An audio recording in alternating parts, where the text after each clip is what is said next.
22:55 першыя акорды гімна загучалі па ўсёй рэспубліцы, аб'ядноўваючы ў адзіным парыве тысячы беларусаў.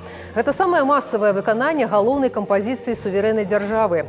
Людзі розных узростаў і прафесій праспявалі галоўныя словы, уклаўшы ў кожны радок любоў да радзімы і павагу да яе гісторыі. Исполнение гимна, конечно, это очень важный момент, и тебя переполняет эмоции, тебя переполняет чувство гордости за твою страну, и, конечно, тебе хочется гордо его петь, громко, чтобы все это слышали и пели все вместе. Мы считаем, что это очень объединяет всех людей этим вечером. Очень масштабно на самом деле. Ждали очень вечера.